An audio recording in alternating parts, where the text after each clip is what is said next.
The first thing I heard inside my new house was my 9-year-old niece asking if she could paint my office purple. The second was my sister answering, "Of course.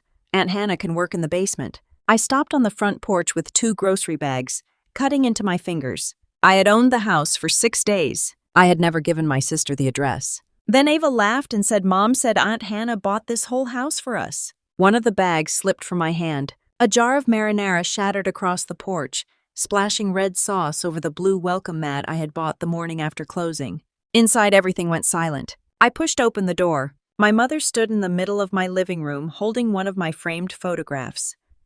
My older sister Melissa was kneeling beside the doorway to my home office with a measuring tape stretched between her hands. My nephew Noah spun slowly in my desk chair. His little brother Luke was pulling books from a shelf I had assembled the night before. 3 plastic storage tubs sat against the wall. Melissa kitchen. Kids winter clothes. Brent garage. Pink sticky notes had been pressed onto 2 bedroom doors. Ava's room. Boys' room. The smallest bedroom at the back of the house had another note. Hannah. For several seconds, nobody moved. Then Melissa stood and brushed dust from her jeans. "You're home early." I stared at her. "I live here." Mom placed my photograph face down on the coffee table. "We thought your shift ended at 7. That doesn't answer my question. My voice was quieter than I wanted. That was how I had always sounded around my family. Quiet enough that everyone could pretend they had not heard me. "How did you get into my house?" Mom exhaled patiently as if I were making a simple situation unnecessarily difficult.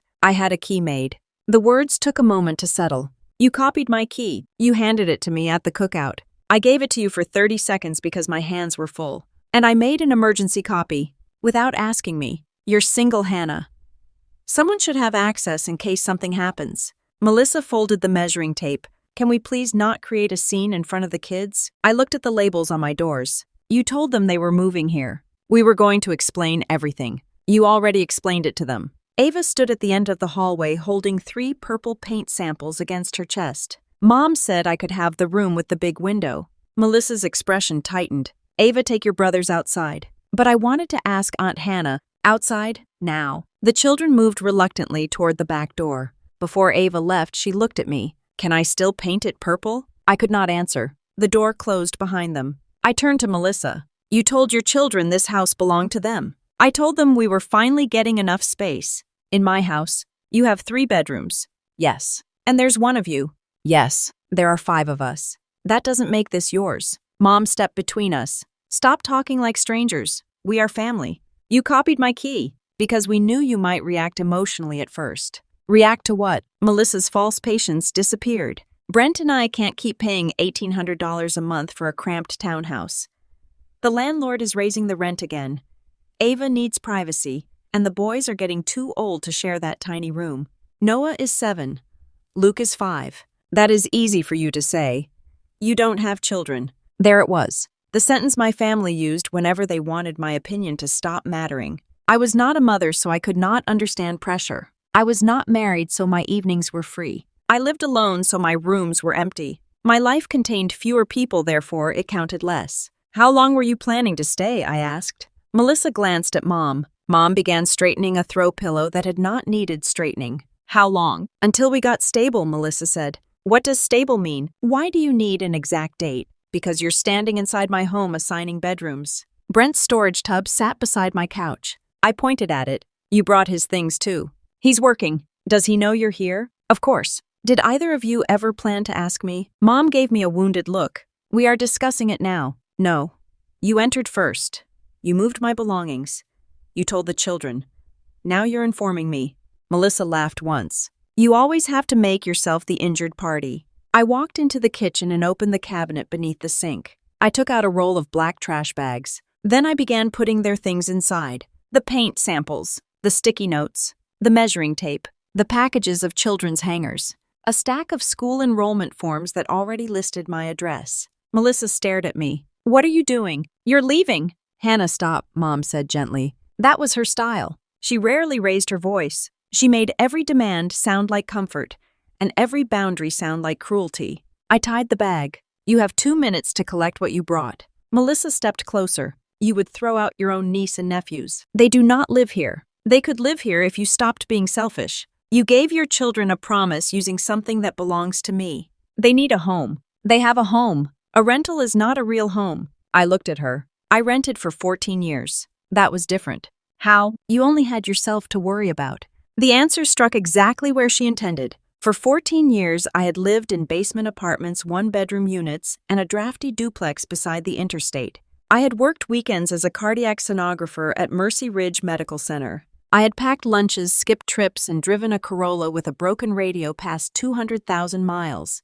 Every extra shift had led to this modest three-bedroom ranch. It was not luxurious. The kitchen cabinets stuck when the weather was humid. The bathroom still had cracked blue tile from the 1980s. The backyard fence leaned slightly toward the neighbor's property, but it was mine. 6 days after I received the keys, my family had already decided I was occupying more life than I deserved. "Your 2 minutes are almost over," I said. Mom's expression changed. "You would call the police on us. I hope I don't have to. You would humiliate your own mother over a copied key. I am asking you to leave my house." Melissa grabbed the trash bag. "You always do this." "Do what?" "You act wounded whenever someone else needs something." The accusation was almost impressive. When Melissa dropped out of college and moved home, I gave her my bedroom and slept beside the furnace in the basement. When she could not cover the florist deposit for her wedding, I used money I had saved for car repairs. She did not hate me because I refused to help. She hated me because I had stopped helping automatically. Mom picked up her purse. "Your father is going to hear about this." I assumed he would. "You're tearing this family apart." I looked at the sticky note with my name on the smallest room. "No," I said. "I think I am finally seeing how it was already divided." Mom's lips tightened. She called for the children. Melissa dragged the tubs across my hardwood floor. At the doorway, she turned. "You're 35, Hannah. What exactly are you saving these rooms for?" I said nothing. Her eyes moved over my face. "A husband who never showed up. Children you don't have," Mom murmured Melissa, but there was no shock in her voice. Only satisfaction that someone else had said what she believed. Melissa lifted her chin. "My children are real. Your imaginary future isn't." Something inside me became very still. "Get out." She rolled her eyes. "Enjoy your empty house." I closed the door behind them. Then I locked it. The click of the deadbolt echoed through the living room. My whole body expected me to unlock it again, to run after them, to apologize for making my mother cry and my sister angry. That was what I had always done. Instead, I turned around. My living room looked as though strangers had searched it. My chair had been pushed away from the window. My books were stacked on the floor. My framed professional certification was face down. Beside the stairs sat a cardboard box marked Hannah's Office Basement. Inside were my notebooks, my desk lamp, and a small wooden sign Carmen from work had given me after I bought the house. She built the life they said she couldn't. Mom had packed it with the rest of the things they intended to hide downstairs. My phone rang. "Dad." I knew what would happen if I answered. I answered anyway. "What in God's name is wrong with you?" he shouted. No hello. No question about what had happened. No possibility that Mom or Melissa had crossed a line. "Your mother is crying. The children are confused. Melissa says you threatened to call the police. They entered my house without permission. Your mother had a key. She copied it. That is not the issue." "It is exactly the issue." Dad did not manipulate with tears. He used disappointment. A pause. A lowered voice. The suggestion that if I failed to obey him, I had failed at being a decent person. "Your sister is facing a crisis," he said. "Her rent increased. She has 3 children. And a husband. Brent's business has been slow. Brent installed custom closets and garage cabinets. His business had not been too slow for a new pickup truck, a fishing boat, or the family trip to Orlando they had posted about all spring. Then they need to change their spending." Dad was silent for 2 seconds. "You've become cold." I said they couldn't move into my home. "You have always been the dependable one." There it was. Dependable. The word my parents used when they needed something. Melissa was sensitive. Melissa was loving. Melissa was devoted to her children. I was dependable, like a spare tire. Useful during emergencies and forgotten the rest of the time. "You know your sister needs more support than you do." Dad continued. "She's 40. She has a family." "So do I." He gave a short, humorless laugh. "You know what I mean." "Yes," I said. "I finally do." Hannah stopped turning this into some childhood competition. I am standing beside a box showing where Mom planned to move my office. "You have more space than you need." "Who decides what I need?" "We are trying to think about everyone." "No, you're thinking about Melissa, because she is the one in trouble. She gave up her rental before asking me." He did not ask how I knew. That told me he already knew. A person can have a nice house and a good job and still end up completely alone, he said. The threat was quiet. Help Melissa or lose us. For years, that possibility would have terrified me. That evening, it only made something painfully clear. I had never been included without conditions. Then I guess I'll learn what alone feels like, I said. I ended the call. My hands shook so badly I nearly dropped the phone. I sat on the floor beside the box and cried. Not because I wanted them to move in, because some small part of me had still expected my father to ask whether I was all right. He never did.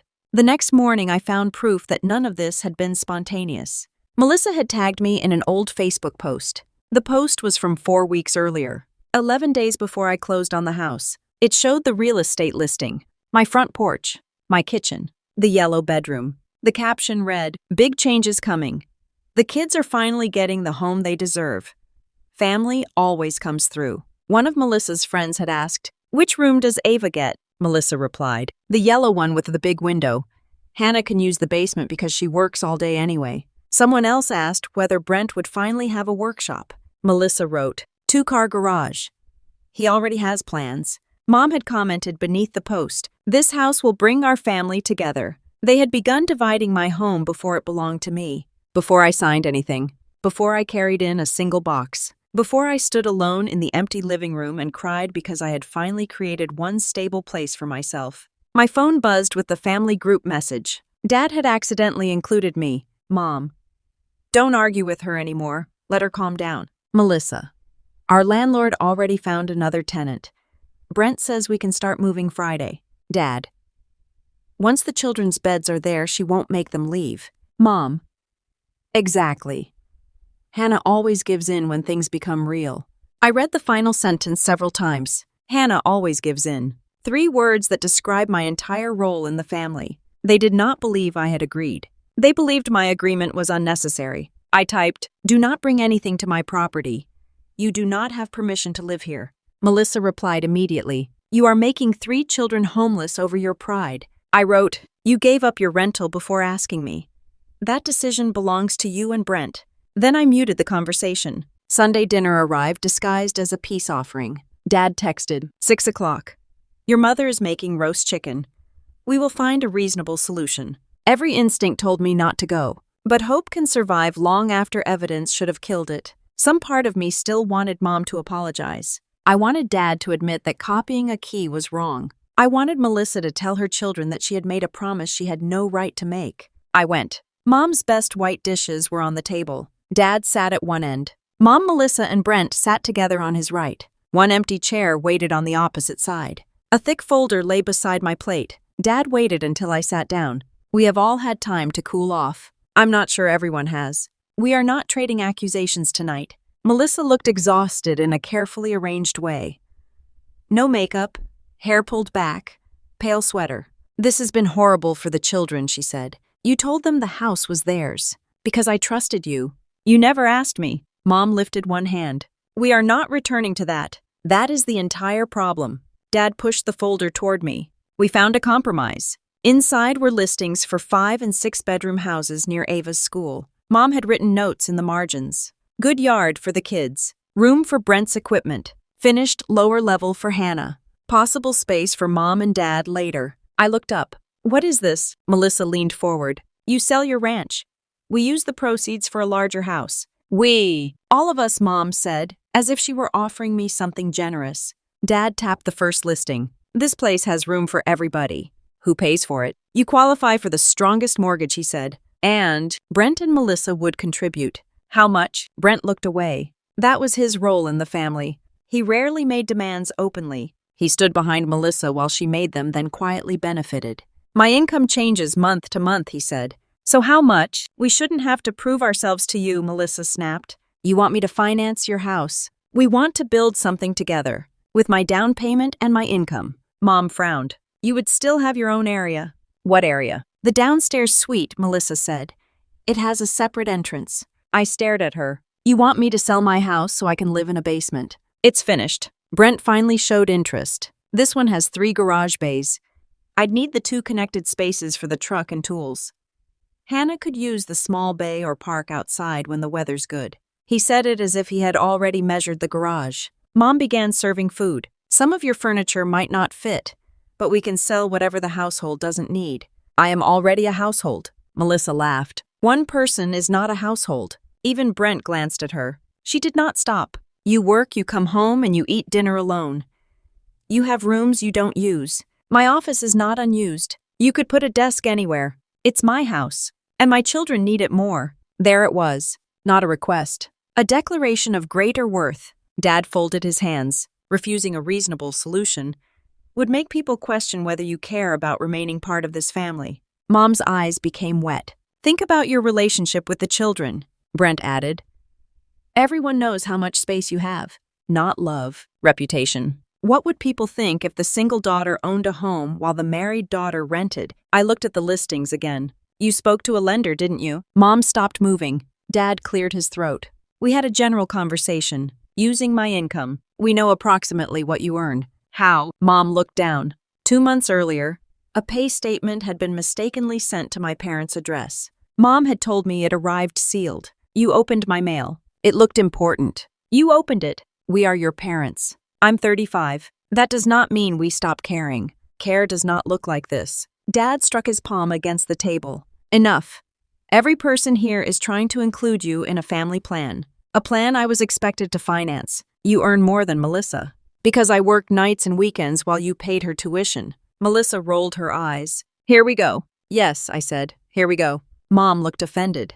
We helped you. I paid you rent while I was in college. It built character. You paid Melissa's apartment. She needed stability. I needed textbooks. You were better with money. So because I was responsible, I deserved less. Mom answered before she could stop herself. We knew you could handle more. The room became quiet. They had not failed to notice the difference. They had used my strength as permission. Melissa received more because she might collapse. I received less because I probably would not. I placed my napkin beside my plate. Dad's face hardened. Do not walk away while I'm speaking. I stood. Number. The single word surprised him. What did you say? I said no. No explanation. No apology. No softer replacement. Melissa pushed back her chair. You're choosing an empty house over your family. I'm refusing to purchase a larger house for people who made plans with my money. Mom began crying. We gave you a home for 18 years, and I have spent the next 17 trying to earn my place in it. That is a cruel thing to say.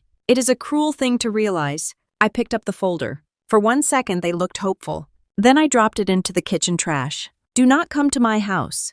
Do not bring boxes, beds, children, or a moving truck. Melissa's expression changed slightly. The movement was almost invisible, but I saw it. They already had the truck reserved. I left before they could answer. By Monday morning, Melissa had taken the fight public. She posted a photograph of the children sitting on blankets on their living room floor. Their beds were visible behind them. Her caption read, "When family abandonment means your children may lose their home. Some people have 3 empty bedrooms and still sleep peacefully." Mom shared it with a broken heart emoji. Then she posted photographs from my house listing, "So much space for one person." People responded exactly as they hoped. Church friends offered prayers. Parents from Ava's school called the situation heartbreaking. A former neighbor wrote that she had raised 4 children in a house half the size of mine. Someone I had known since high school commented, "Success reveals character." For an hour, I considered defending myself publicly. I typed 3 different replies. I deleted all of them. Public arguments rarely reveal the truth. They reward whoever is willing to perform the loudest. At work, I ate lunch alone in an unused consultation room. Carmen found me there. She closed the door and placed a paper bag on the table. Inside was a turkey sandwich and a container of strawberries. "You skipped the cafeteria." I wasn't hungry. "You're eating anyway." I looked at her. People think I'm horrible. People think whatever Facebook asks them to think. My own mother posted pictures of my house. Carmen sat across from me. "Did you promise Melissa she could live there?" Number. "Did she ask?" Number. "Did she give notice before you knew?" Yes. Then this is not a disagreement about helping family. She made a decision and expected you to absorb the consequences. Tears filled my eyes. I love those kids. I know. What if they really lose their home? They may have to stay with your parents, find a smaller rental, change schools, or sell something. Those are hard choices. They are not the same as having no choices. That evening, Melissa sent me a photograph of Ava crying beside a stack of boxes. Beneath it, she wrote, "She keeps asking why you don't love her anymore." The message broke through every defense I had built. I opened the reply box. My fingers moved before I had fully decided. You can stay for 2 weeks while you find something else. I stared at the sentence. I pictured Ava carrying her purple paint samples into the yellow room. I pictured Noah and Luke sleeping somewhere safe. I pictured myself being the good aunt again, the dependable daughter, the person who made the problem disappear. Then I remembered the group message. Once the children's beds are there, she won't make them leave. Hannah always gives in when things become real. 2 weeks would become a month. A month would become a school year. Any attempt to end the arrangement would create a new emergency. I deleted the message. Then I typed, "Do not tell Ava I don't love her. Tell her the truth, that you promised her something before asking me." Melissa did not reply. I sat in my car outside the hospital and cried until my chest hurt. Saying no did not make me feel powerful. Sometimes it made me feel like the worst person alive.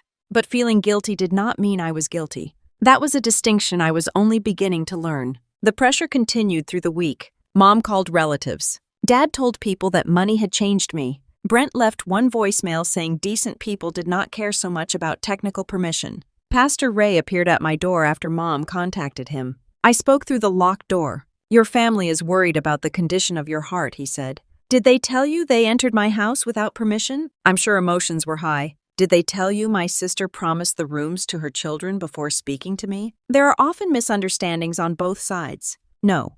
There are choices on one side and consequences on the other. He sighed. Sometimes pride prevents us from doing what love requires. Love does not require me to surrender my home. I'll pray that your heart softens. I'll pray people stop confusing obedience with love. He left without answering. The next day, I changed the garage code. A locksmith replaced the front and back deadbolts. I installed a camera above the porch. The security system made me sad. I had imagined my house as a place where I could finally stop defending myself. Instead, it became the place where I learned how. Thursday afternoon, Dr. Lawson asked me to come into her office. She closed the door and handed me a printed job description. Mercy Ridge was opening an expanded cardiac imaging unit at a partner hospital in Roanoke, Virginia.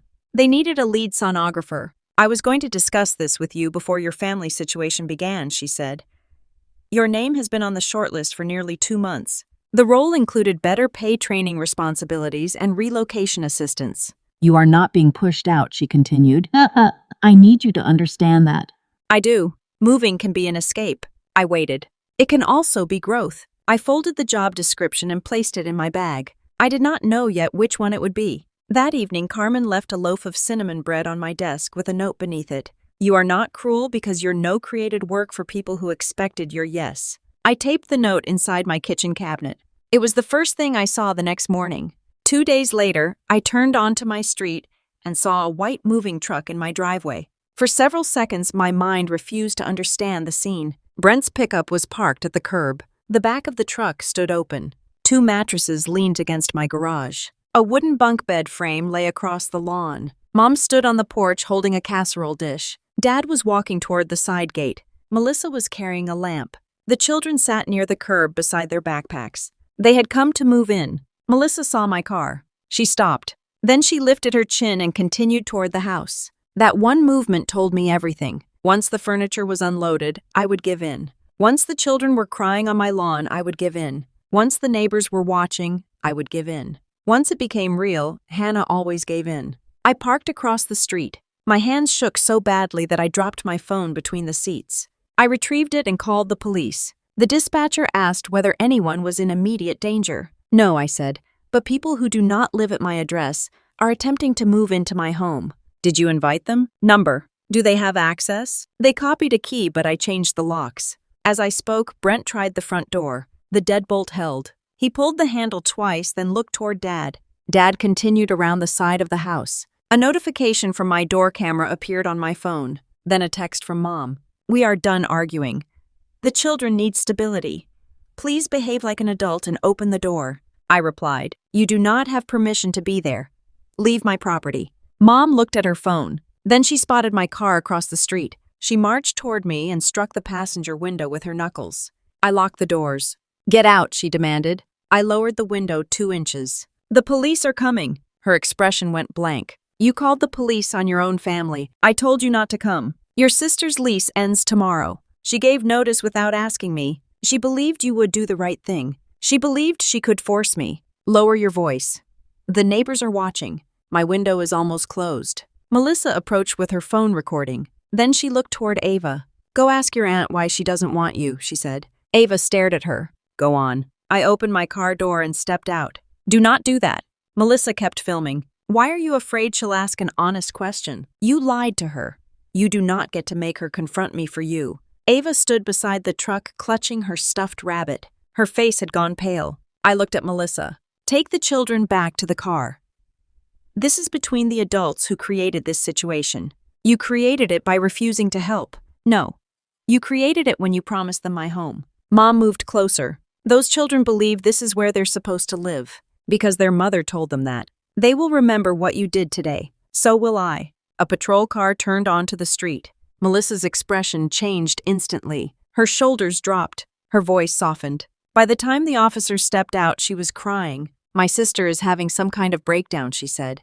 Dad approached with both hands spread. This is a private family misunderstanding. The officer looked on the moving truck, the mattresses, and the bunk bed on the grass. A misunderstanding with furniture. Brent began explaining that they had been invited weeks ago. I showed the officer the message where I told them not to come. Then Mom's response from minutes earlier. Then the camera recording of Brent pulling at my door. Melissa stopped crying. Dad's face reddened. Mom pointed at me. She's trying to make us look like criminals. I'm showing what happened. The officer turned to me. Is your name on the residence? Yes. Do any of these people live here? Number. Do you want them and their belongings removed from the property? Every face turned toward me. Ava stood beside the truck holding her rabbit. Noah stared at the pavement. Luke was quietly crying. The guilt was immediate and physical. I loved those children. I had attended school plays and rain-soaked soccer games. I had slept beside Ava's hospital bed when she had pneumonia. They believed they were coming home, but I had not created that belief. Their mother had.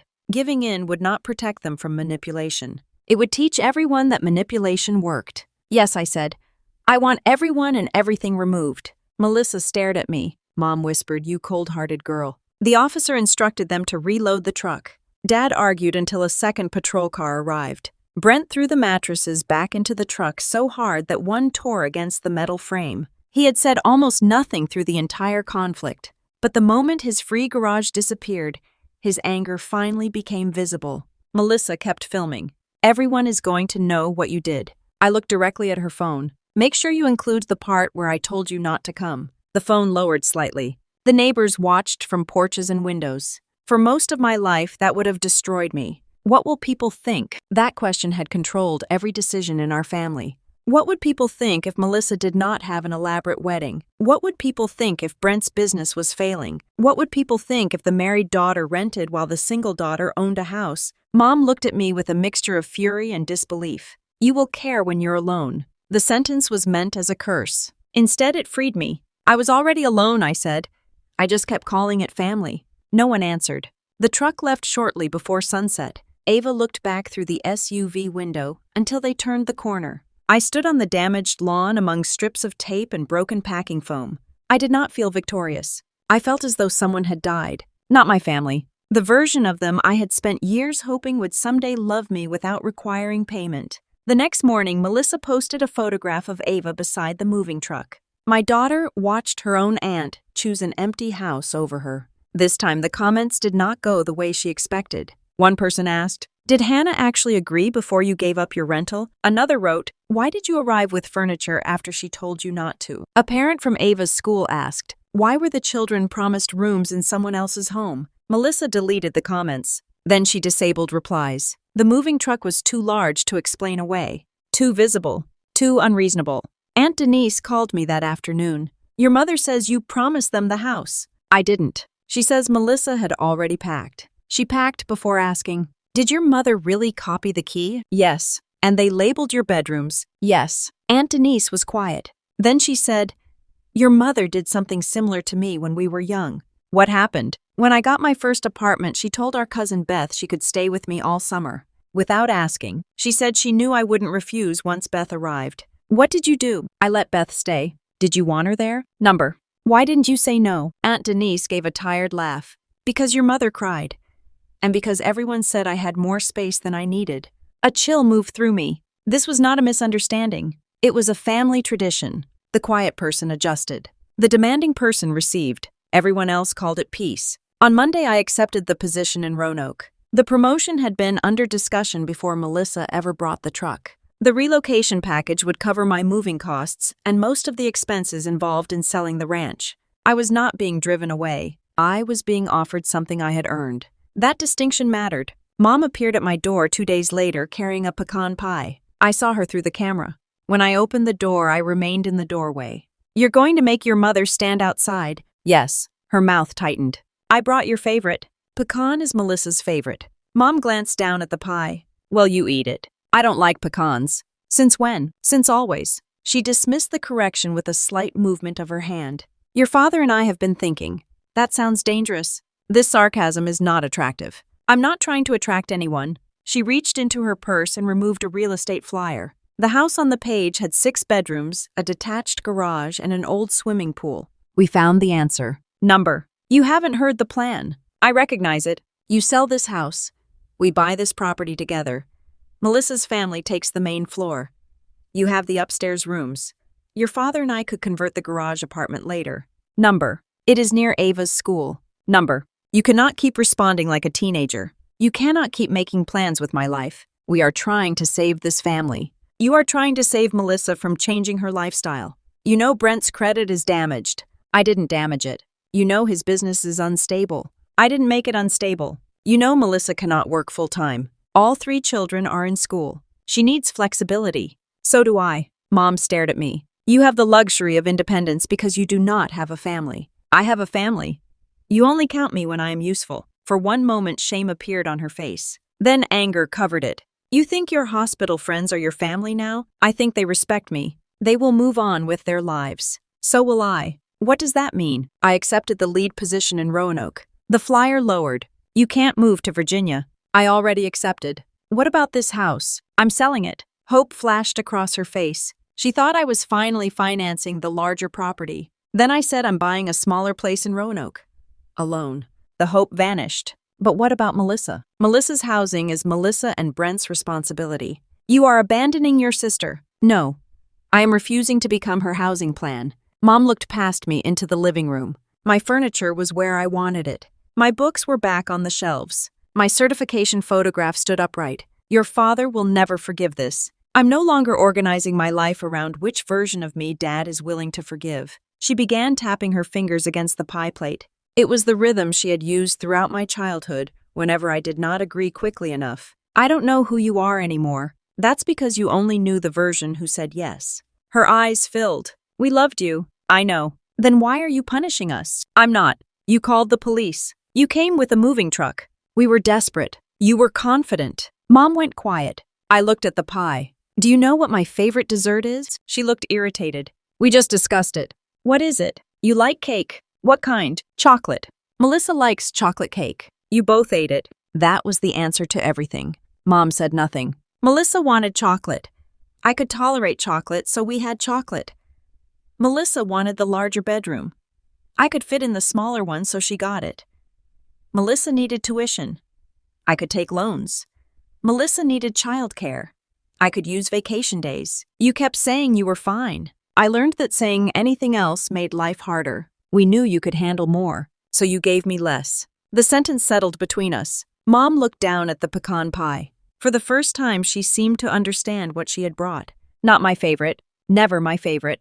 Just another thing Melissa liked that Mom assumed would be good enough for me." "I'm not moving because I hate you," I said. "I'm moving because I earned an opportunity. It looks like running. I'm moving toward a life where my strength is not treated as permission to take from me." She lifted the pie. "If you leave, there may not be a family waiting when you come back. I have spent 35 years waiting for this family to make room for me." Her lips parted. "I'm done waiting." I closed the door. Dad called a family meeting at Grandma's house the following Sunday. Nearly everyone came. Aunts, uncles, cousins. Melissa brought the children. The folding chairs arranged across Grandma's living room made the gathering look like an intervention. Dad stood beside the fireplace. Mom sat on the couch with one hand resting on Melissa's shoulder. When I entered the room, became quiet. "There she is," Dad said. Not hello. Not my name. "There she is." The problem had arrived. I sat beside Aunt Denise. Dad cleared his throat. "We are here because one person's choices are dividing this family. My promotion divides the family. Your abandonment does." Grandma frowned. Robert let her take off her coat. I'm fine, I said.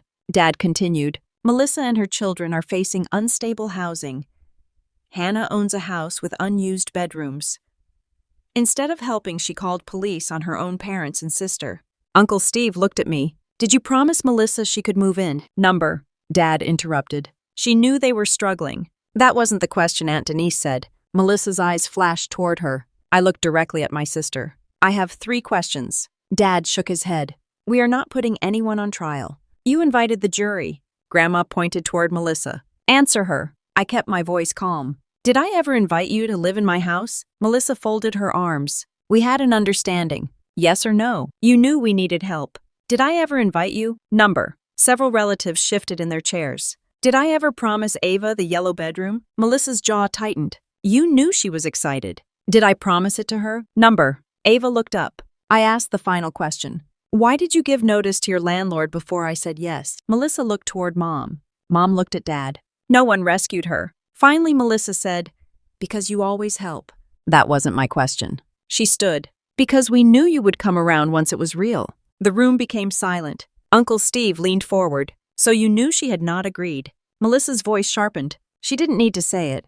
Family helps family. The words hung in the room, not because they were loud, because they were honest. Ava turned toward her mother. Did Aunt Hannah ever say yes? Melissa's face changed. Ava, this is an adult conversation. Did she? Melissa did not answer. Ava looked at me. Mom said you changed your mind. I knelt in front of her. I never said yes. Her eyes filled with tears. Melissa reached for her shoulder. Stop dragging my daughter into this.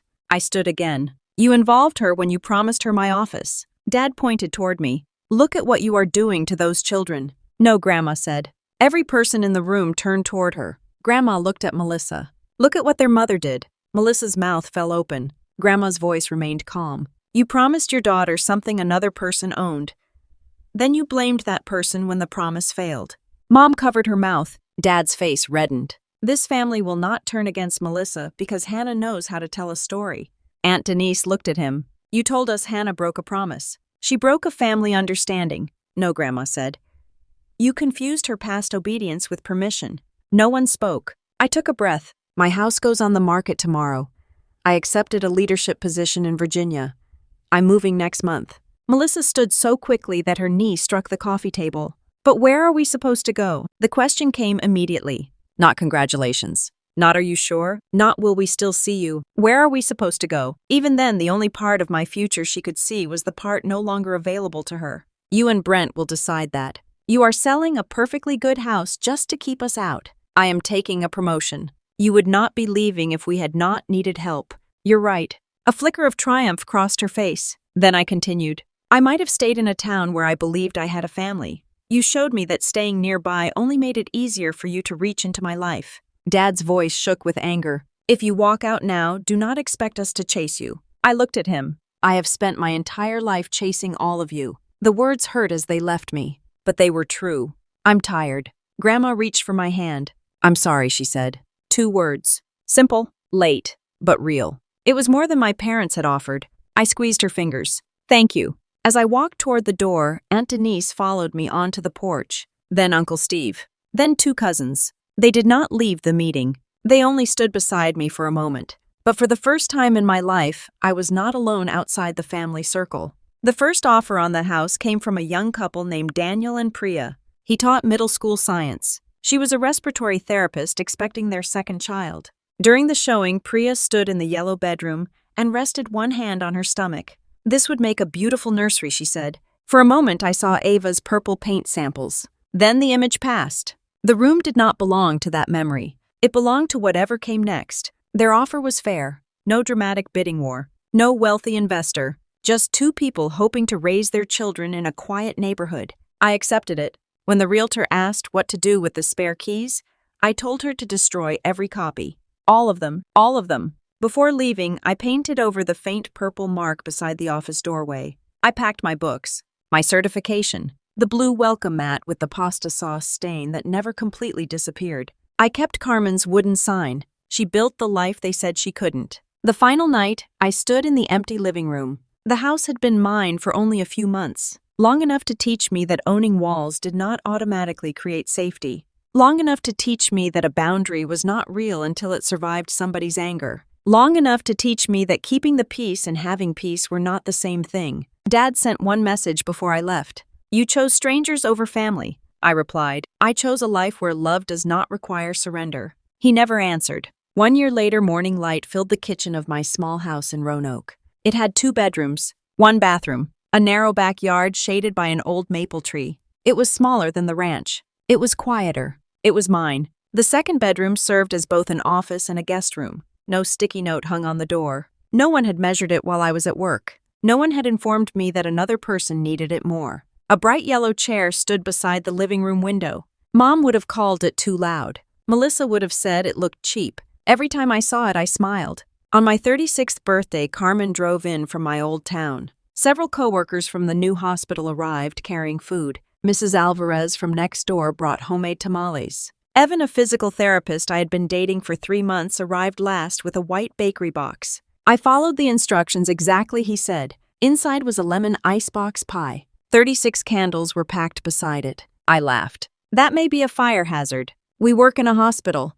Somebody will know what to do."